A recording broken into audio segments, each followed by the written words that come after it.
Daigdig naron. Dito na naman tayo sa another episode ng ating vlogs, Badong Aratilis po. Pag-uusapan natin ngayon, ito po, no, yun na nga, sumagot na po si BP Sara sa pinakakasuhan po siya ng NBI. Ano po to? Take two na, take two. Ano po pala ako, naka-data tayo. Hindi ko po napindot yung wifi. Naka-data po tayo, parang naubos po yung data.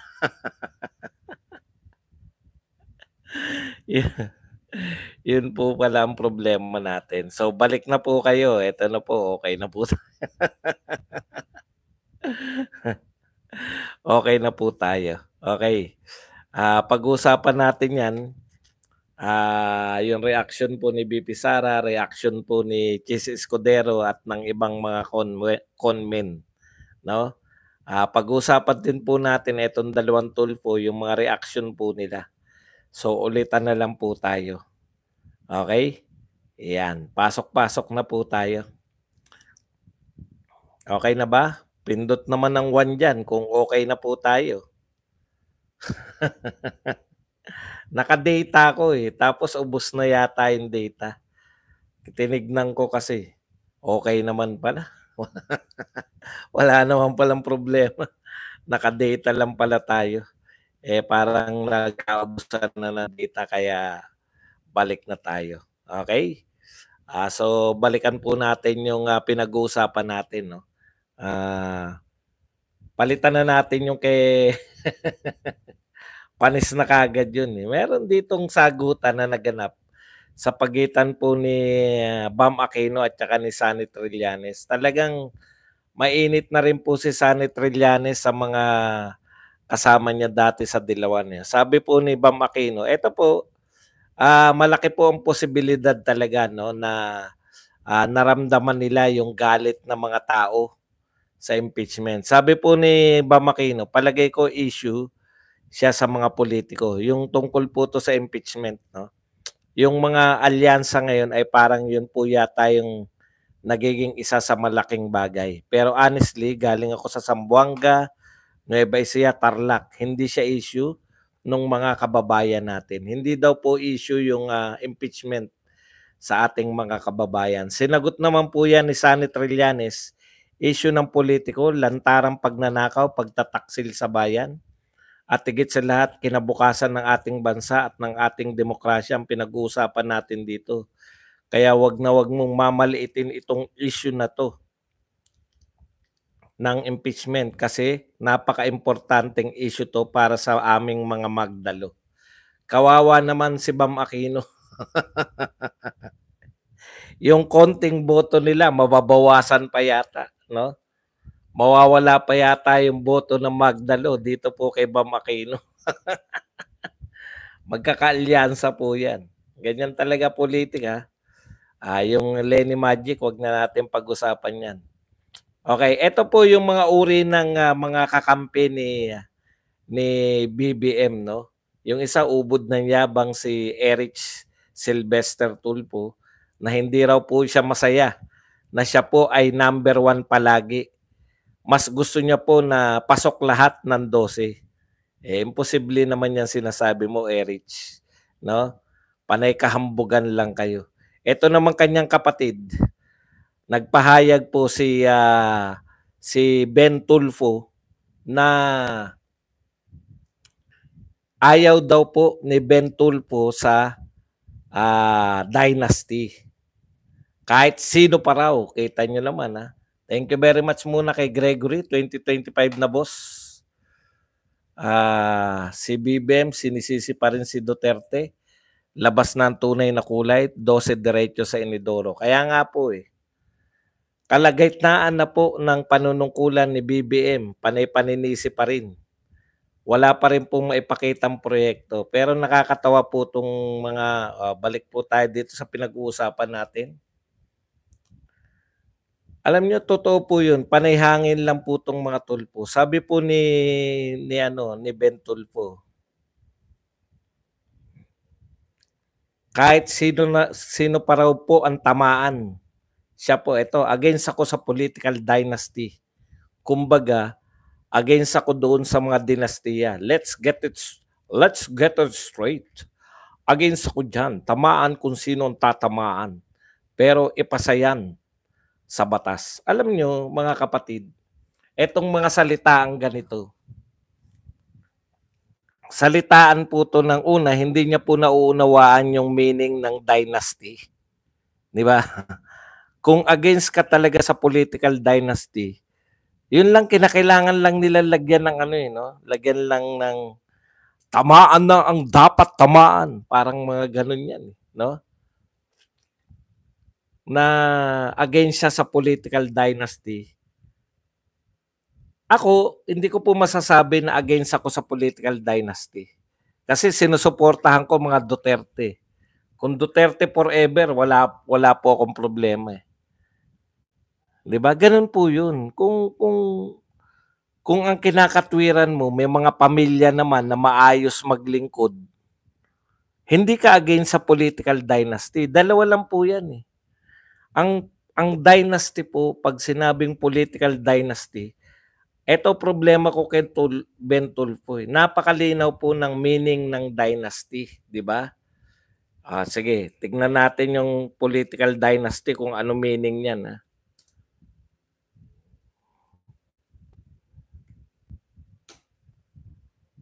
I-Google natin.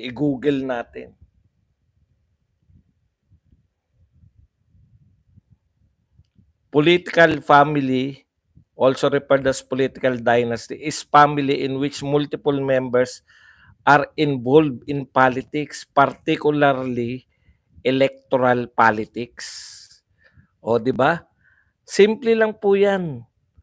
Ang ibig pong sabihin ng political dynasty, maraming kapamilya mo ang involved sa politika. Lalo na, iba po yung dynasty na namamana di ba? Ito po, involved kayo sa politika, tumatakbo kayo, kaya political dynasty ang tawag.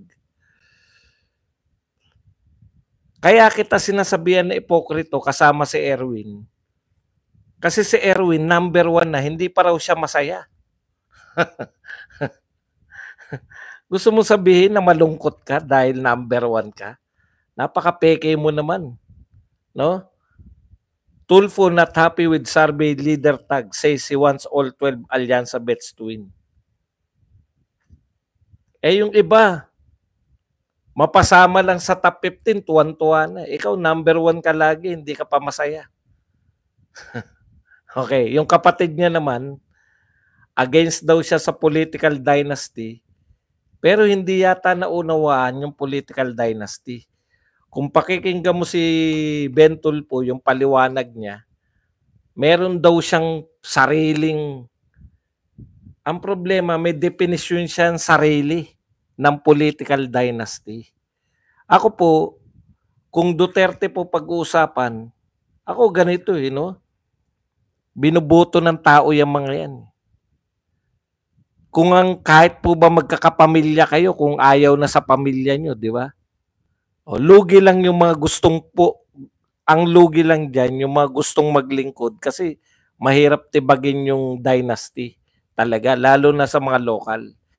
Pero kinakabahan ako dito sa definition ni Ben Tulfo ng dynasty.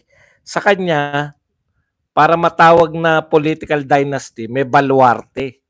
Sila naman daw mga Tulfo, wala naman daw baluarte dahil national level sila. So, anong uri po ng mga senador yung iluluklok natin dyan na may sariling definisyon ng mga bagay-bagay? Di po ba? Sa definition ko. Pagdating ng mga debate yan, mali ka dyan. Ito ang definition ko. Sarili kong definition to. Sabi niya, very practical daw yung definition niya. Simple lang po yan, no? Ben Tulfo. Kung ayaw mo sa political dynasty, huwag kang tumakbo. Bakit? Dahil yung kapatid mo, senador na eh. Yung isa mo pang kapatid, congressman, at tumatakbong senador ngayon. Yung mga hipag mo, congressman. Yung hipag mo pala. Yung mga pamangkin mo, congressman. Oh, hindi pa ba dynasty yan? Pero ang kinatatakot ko ng gusto, baka manalo to, tapos sa mga bagay-bagay sa politika, may sarili siyang definisyon. Ang problema, pag in-insist niya yung kanyang definisyon, paano na tayo? Di ba? Okay. Punta na po tayo rito kay BP Sara. Simple lang po. Sa mga hindi pa po nakakaalam, ngayon pong araw, kanina po, inano ko na to, nilive ko dun sa kabilang channel dahil mainit na mainit pa kanina. Ayun, wala rin nanood. Kasi konti lang, kaya ano, madalas na ako magla-live dun para dumami manonood. Po, kanina, sinabi po ng NBI na kakasuhan na, re-recommendan na nila na kasuhan si Vice President Sara Duterte, no? Dahil po diyan sa pagbabanta di umano sa presidente, sa First Lady at saka sa Speaker of the House na magkakamag-anak incorporated. Okay. Balikan lang po muna natin, no? Kanina yan, so may kaso na. Bago natin sabihin yung reaction ni BP Sara, balikan lang po natin yung sinabi ni BP Sara noon, no? Na talagang wala naman silang kaso sa akin. Kaya sila imbestiga na imbestiga, baka makakita sila ng kaso. O di po ba? Ito po yung number 1 na kinakaso sa kanya kahit sa impeachment eh. Yung pagtatangka sa buhay ng presidente. Ngayon, eto ba yung, ang tanong ko lang, eto ba yung gusto nyong ikaso kay Vice President Sara nung sinimulan nyo siyang imbestigahan? Hindi. 'Di ba? Ang iniimbestigahan nila yung confidential fund. Ano po kinalaman ng confidential fund dito? Wala. Basta ano lang sila, yung baka makadagit tayo diyan. Mag-aala corona lang po sila. Kasuhan na natin, pabuksan natin yung mga dapat buksan, baka may makita tayo. Sa kasawiang palad hanggang ngayon, wala po sila nakikita. So ano yung mga kinaso nila? Ginalit nila si BP Sara, ginawa nila ng mga katarantaduhan yung mga tauhan ni BP Sara, pinakontempt nila. Natural, magwawala yung tao, hindi nyo na ginalang yung pagiging Vice President. Diba? Okay lang sa kanya eh. Kaya niya kayo lahat eh. Yung pambabastos nyo, kaya niya eh. Sinabihan nyo siyang pusit, sinigaw-sigawan nyo siya. Kaya niya kasing gumanti ng sigaw, kaya niya rin kayong ipahiya sa sarili nyong bahay. Ang hindi niya kayang tanggapin, no? Yung ginawa nyo sa kanyang chief of staff. Bakit ba nagwala si BP Sara? Kaya siya nagwala, di ba? Dahil ililipat nyo na sa correctional eh. Yung kanyang chief of staff eh. Sinong hindi magwawala? At doon kayo nakakita ng ikakaso. Tandaan nyo, wala po yan sa original na iniimbestigahan ninyo. Yan po yung maliwanag na fishing expedition. O yan na ngayon, nagkaroon na sila ng ikakaso. O, pero ang masaya tayo rito, na-anticipate din po to ni Marcoleta. Magaling pong abogado yan, kaya karapat-dapat na maging senador eh. Alam nyo kung bakit niya na-anticipate yan? Nung sinabi niya na ang pwede nilang naman nilang ikaso dyan sa pagbabanta di umano ni BP Sara ay grave threat. Kasi kung hindi ko narinig yan kay Marcoleta, kay Senator Marcoleta, na sinabi niya na grave threat lang at yung pakahulugan niya ng grave threat ay pinsan lang ng jaywalking, kakabahan tayo dahil kasong kriminal sinampa kay BP Sara. Grave threat. Tinignan ko ngayon yung yung kinakaso nila sa impeachment. Ang sinasabi kasi ni Marcoleta, natandaan ko yun eh. Sabi ni Marcoleta, binoto yan ng 32 million. Hindi naman gantong-ganto yung pagkakasabi, no? Ganto lang yung pagkakaunawa ko sa sinabi niya. Binoto yan ng 32 million. Hindi po pwedeng yung mga pocho-pocho na kaso lang, yung mga liitang kaso lang, no? Kaya nga po, maliwanag po yung sinasabi, ito yung mga impeachable offense. Dapat po mabibigat yung mga impeachable offense, no? Para mo siya tanggalin sa pwesto. Hindi po uubra yung jaywalking, pati po yung pinsan ng jaywalking. So nauna na po si Marcoletang minaliit tong grave threat na to. At tinignan ko po kung ano lang yung ano riyan eh. Buwan lang po na pagkakakulong. Ganoon po kaliit yung kaso na yan. No? Kung mapapatunayan. Eh mahirap pong patunayan yan. Para mo po mapatunayan yan, una, kinakailangan mahanap nila. Sabi kasi, binibintang nyo, nag-hire siya ng assassin eh. Oh, hahanapin nyo muna yung assassin o may aamin muna na siya yung assassin. Di ba? Para nyo mapatunayan na may nagawa talagang krimen.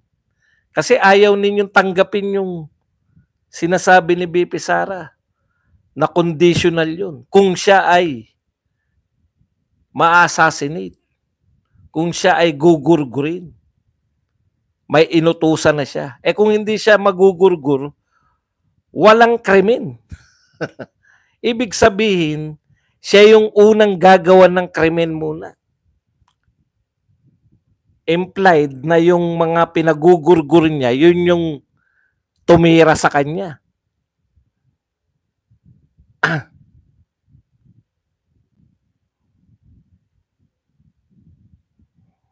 Okay. So yung mga reaction po, no? Sabi, tignan po natin. Tandaan nyo po, grave threat. Kaya po hindi grave, ibig sabihin hindi po impeachable daw yan. Sa pagkakaunawa ko, kung grave threat lang yung ikakaso nyo, hindi po pwede. Kaya mabigat po yung kinaso nila sa impeachment. Ano po? Conspiracy. Intindi, di ba? Conspiracy. Ano? Conspiracy to assassinate President Marcos, First Lady, and Speaker Romualdez. Hindi po grave threat lang. Conspiracy. Talagang parang pinagplanuhan nyo at marami kayong mga, di ba? Yun po yun eh.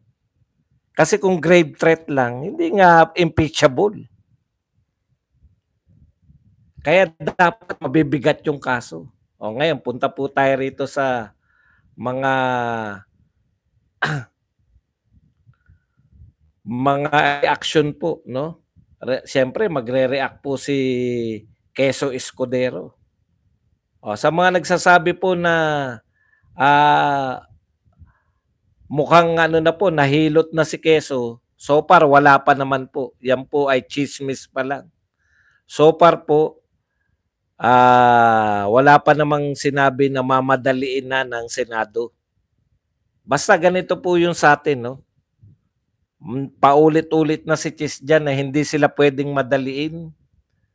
Ang pinakamaaga nilang pwedeng pag-usapan yan o isa lang ang impeachment after na ng SONA. So bagong set na po ng mga senador yan. Bagong set na. Hindi natin alam kung si Chis pa rin ang presidente at that time. Pero maghanda na sila. Kaya ang teorya natin dyan, once na magbago po si Chis, ang tanong natin, magkano? Magkano, Chis? Pero dahil wala pa naman, dahil wala pa naman pong kaso, wala pa namang pagmamadali si Chis, naniniwala tayo sa kanya na yung impeachment ay magsisimula pa after ng election. Bago ng mga senador. Dapat naman talaga. Hindi naman po natin sinabing may immunity si VP Sara, eh. Puwede naman talaga siyang kasuhan, kaya nga siya kinasuhan, eh. Wala pong problema dun. Okey. Ayon naman po kay Chis Escudero, wala naman siyang nakikita na problema, 'no? Dahil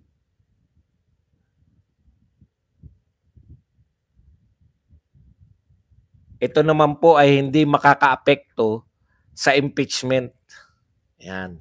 Siyempre, a-adjustan lang ng korte yun, no? Alangan namang makisabay sila sa impeachment. Pwede namang simultaneous. Pero magkakaiba lang. Ang sinabi lang ni Chis, hindi po pwedeng yung mga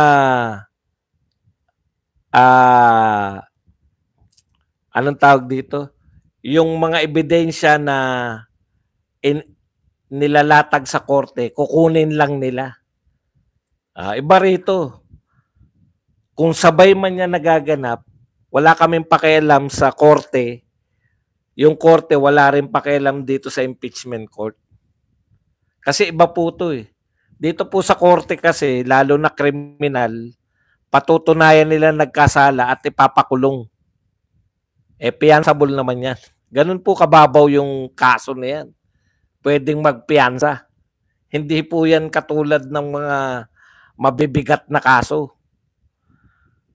Pag fianceable po, tayo naman, hindi naman tayo abogado, pero ang pagkakaunawa natin, kung fianceable po ang kaso, hindi po mabigat yan.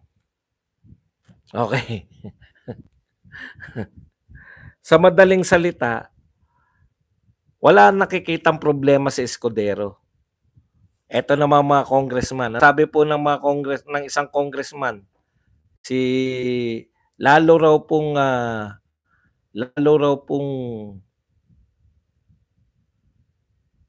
bibigat yung ito. NBI recommendation to press criminal charges versus VP Sara, boost impeachment case. Sabi po yan ng isang congressman na nagngangalang Bugalyon. Ano pangalan nito? Bunggalon pala. Okay. Alam niyo itong mga congressman na to, paano po magkakaroon po ng konekta yung NBI at saka si VP Sara? Ay itong impeachment kay VP Sara, I mean. Wala pong kinalaman yan dahil ito po, ang purpose po nito, iba po yung kinaso nyo.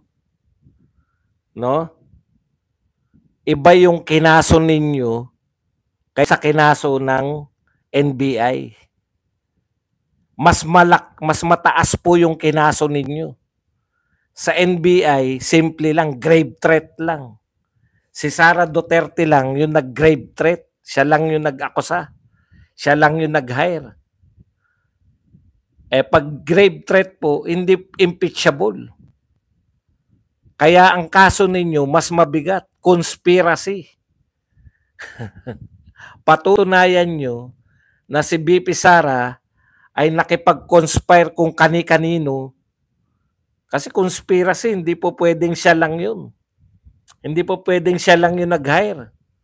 Pag sinabi pong conspiracy, sa pagkakaunawa ko, marami tong mga tao na to na pinagpaplanuhan kung paano gugurgurin si Marcos, yung asawa niya, tsaka yung pinsan niya.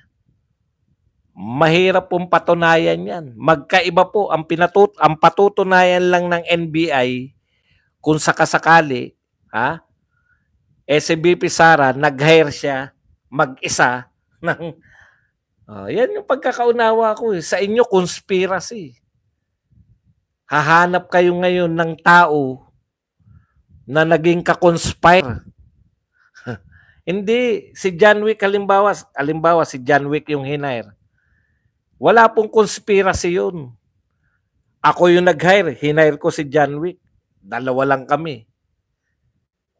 Yun lang yung kaso niya sa Di ba? Ang conspiracy, meron kayong grupo na matindi. Kaya mahirap pong patunayan sa impeachment yan, eh. Conspiracy. Eh, Badong, eto siguro ang itatanong nyo. Badong, bakit kasi conspiracy pa ang ano nila? Hindi na lang nila gayahin yung NBI na grave threat lang. Pag grave threat lang po, hindi naman impeachable yun. Kinakailangan po conspiracy. Marami pinagpapalanuhan yung katayin yung presidente.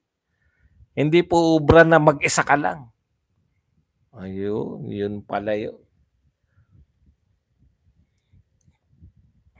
Kaya po, walang epekto yan. Kahit masabihin ng, alimbawa, worst comes to worst.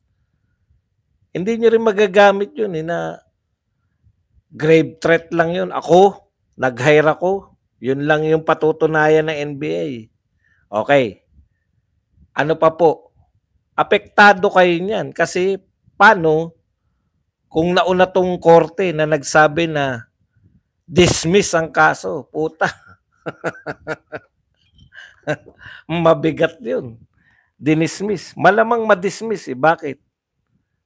Para mo mapatunayan yun, kinakailangan makita mo si John Wick.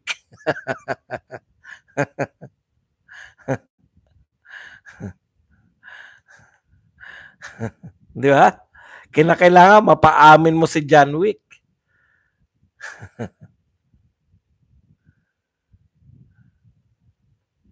Kahit ba na paliwanag nila na maayos eh. Ako, gagayahin ko lang si Tulpo. Maaring hindi to maaring ang pagpapaliwanag ko ay hindi pagpapaliwanag ng attorney. Pero ito po ay mas maunawaan ng pangkaraniwan tao. Di ba? Alam nyo minsan yung mga attorney, tama yung sinasabi nila pero hindi naman mahirap po silang intindihin. Ganun po talaga yun. Ngayon, kung ayaw nyo rito, kung gusto nyo pakinggan yung paliwanag ng attorney, wala naman akong problema ron. Wala naman akong problema ron. Basta ang pinapaliwanag ko lang, yung kayang abutin ng ating mga isip. Okay. Kaya, both ways po yan, no? Kahit po guilty or not guilty si BP Sara sa kaso ng NBI, wala pong kinalaman sa kaso nyo dahil magkaiba kayo ng kaso. Dahil pag sinabi nyong grave threat lang, sasabihin kagad na impeachment court, wala yan dito sa impeachable offense. Reject. Di ba? Rejected kagad. Hindi po lahat ng kaso ay impeachment offense. Iba po yung impeachment. No? Dapat mas mabibigat yung kaso mo. Yung kinakaso sa'yo. Mabibigat din yung ebidensya. Okay, punta po tayo rito sa iba pang reaksyon. Ito malupit na reaksyon. Yung kay Asidre. Kasi nga, dahil akala ni Asidre, kaya niyang pagpaliwanagan yung mga senador. Ewan ko kung anong tong mga... Kilala niyo ba to si Asidre? Yung ito... Sabi ni Asidre, risk to Marcos' life grows amid delay in Sara Duterte impeachment. Makinig ka, Chis. No? Habang daw hindi nyo ini-impeach si BP Sara, habang pinatatagal nyo yung impeachment, ay lalo raw tingog. Yung isa si Bunggal yun, anong pangalan nun? Kaya pala maiingay ito, tingog pala. Yung isa po, sino po sa ano naman yun? Ako Bicol. Mga tauhan pala talaga ni Martin at saka ni Saldi itong mga to. Ha? Kaya pala ang iingay nila, no? O magtrabaho kayo. Kala nyo ba libre? Ako Bicol, kay Saldi ko. Yung isa naman, tauhan naman ni Martin. Ako, tingog. Sabi ni Asidre, may tendency talaga na maging marahas itong si BP Sara. Kaya dapat daw talaga i-impeach na eh. Alam mo, Asidre, napapalo ka na ba ng amo mo? Kinakailangan na? Ha? Anong power mo kay Chis Escudero? Sige nga, Asidre. Feeling nyo, mga ano kayo, super makapangyarihan na kayo. Ang inuutusan nyo na magsimula na impeachment, pangatlo yan sa pinakamataas na tungkulin. No? Hindi yung amo mo. Pang-apat lang yung amo mo. Kasi daw, si BP Sara may tendency daw na maging marahas. Kung totohanin niya yung threat niya, alam mo, Asidre, hindi mo naunawaan yung threat niya. Ang threat niya, okay po yun, nauutusan talaga. Pero hindi po si Asidre ang mag-uutos. Tama naman na utusan. Hindi ba tayo naniniwala dyan? Nakita na nga natin, pinahawak lang sa kanya yung alak eh. Pero hindi po si Asidre.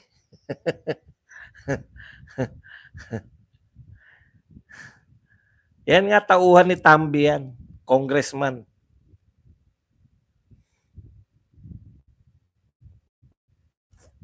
Apo, nabalitaan ko. Kaya lang, ang dami na natin pinag-uusapan sa ibang araw naman niya. Actually, ang dami pong balita ngayon. Okay. Gusto ko lang to kasi mas kursunada kung kaya ngayon ang mga vlogger namimili ng balita. Ang dami, sabay-sabay. Ibig mo sabihin, Asidre, pag tinoyo si BP Sara, ganito ikaw na lang yata hindi nakakaunawa. Si John Wick, tawagin na lang natin John Wick yung hinire di umano ni BP Sara. John Wick kikilos lang kung i-assassinate si BP Sara. Ibig mo sabihin, Asidre, para lang mapagbigyan yung kuro-kuro mo, magpapa-assassinate si BP Sara para lang makaganti si John Wick? Kayo muna ang magpasimuno, no? Hindi nyo inuunawa eh.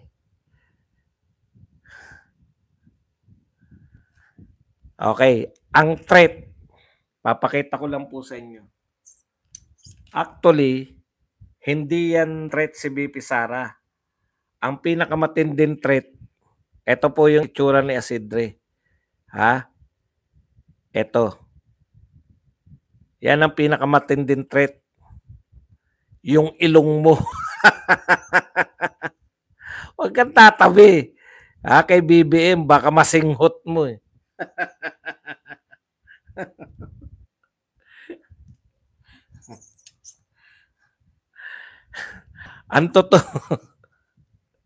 Ang totoong threat, yung ilong mo, Asidre.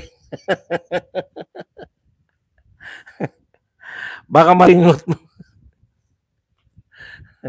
May threat daw sa buhay. Okay. Ano pa ba? Teka, tignan lang natin kung meron pa akong rito. Ay, yung kay BP Sara nga pala.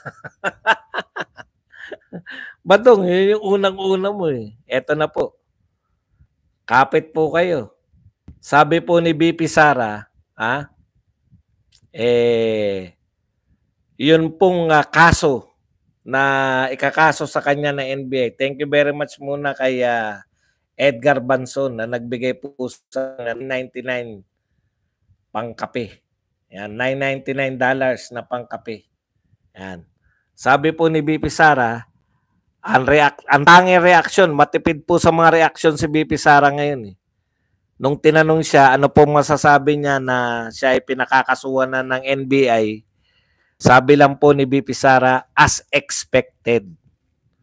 So, ine-expect na po yan ni BP Sara, lahat po ng pwedeng ikaso sa kanya ng kung sino-sinong tao, kakasuhan po siya. Yung impeachment nga kung ano-anong kinaso sa kanya ma-impeach lang Pero so wala na po tayong masasabi diyan. Expected na po 'yan ni BP Sara at expected na rin po 'yan ng mga abogado ni BP Sara. Na lahat po 'yan. So very busy po ang mga abogado ni BP Sara. Sino ba yung si Chis Escudero rin po nagsabi. Kasi may tinanong kukuha ba raw sila Chis Escudero ng ng mga matitinding abogado. Ito po ang sabi ni Chis Escudero.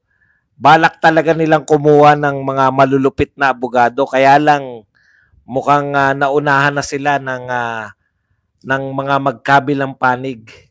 So, ine-expect po natin, alam nyo po, ang pinakamasaya po sa impeachment, yung pinakamagagaling na abogado ng Pilipinas, lalabas po sa impeachment.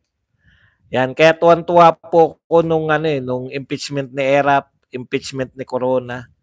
Talagang yung who's who, yung pinakamagagaling po talaga, hindi na po yung yung mga congressman lang na tumutula, senador na mga makata, wala po 'yan. Yung totoo po na magagaling, yung sanay sa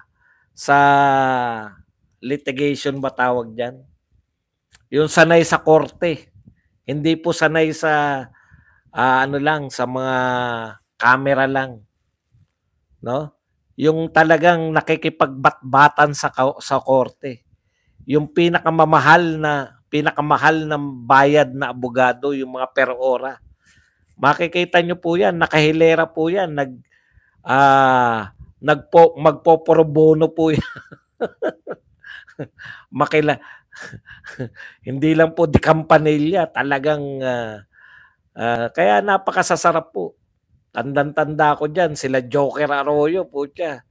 Nakikipagbatbatan, sila Cuevas, di ba? Kilala niyo si Cuevas? Sino pa ba? Yung mga Fortune. Diyan ko nakilala yung mga Fortune. Si Cuevas. Diyan po sumikat si Joker Arroyo po siya. Congressman lang siya noon, biglang angat sa senador. Sila Estelito Mendoza, kaya lang mga may edad na po yata yung mga yun. Hindi na po yata uubra na sila pa rin. Ang huhusay. Makikita na naman po natin. Hindi na tumaawat Talagang pirmado na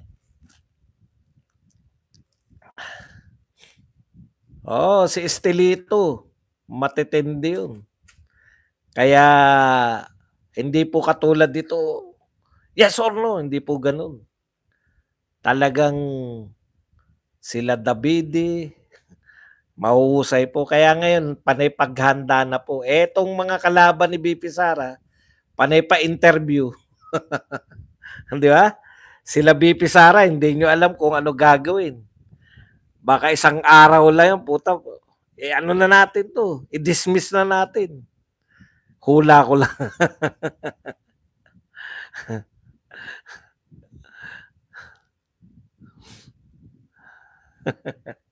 Yung mga pasigaw-sigaw na ganyan, pampulpul lang yan.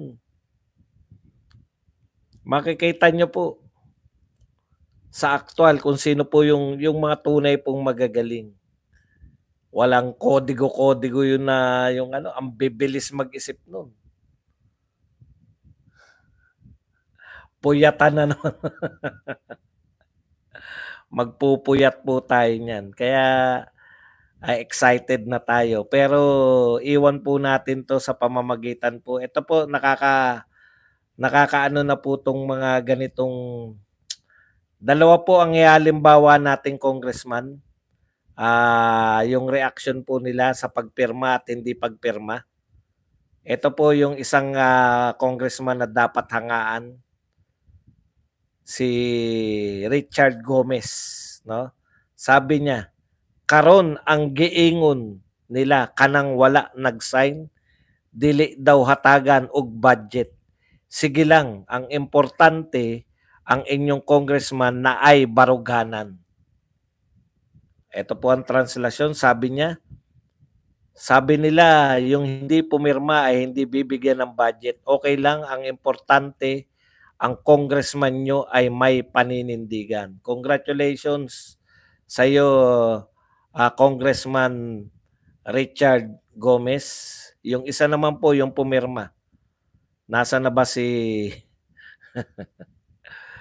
Nasaan ka na, Prasco?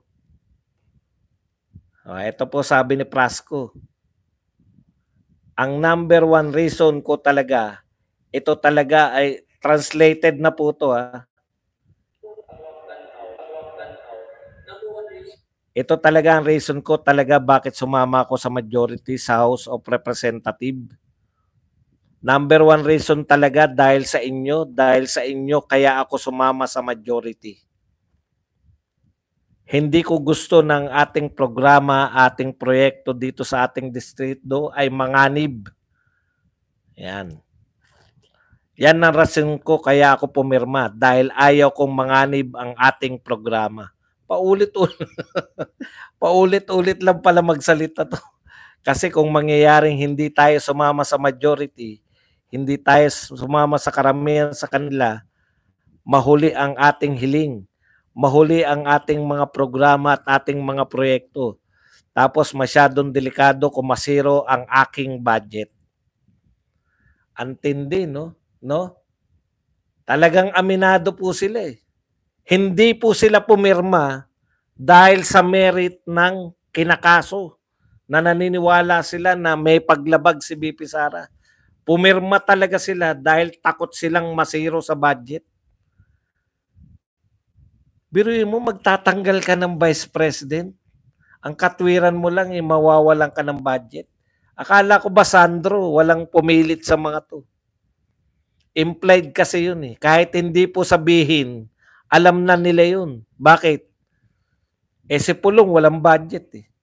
Si Marcoleta walang budget eh. Ibig sabihin, pag kumukontra ka, wala kang budget na katulad ng budget nila. Di ba si Pulong nagpaskil yan na wala ng budget ang ating Congress?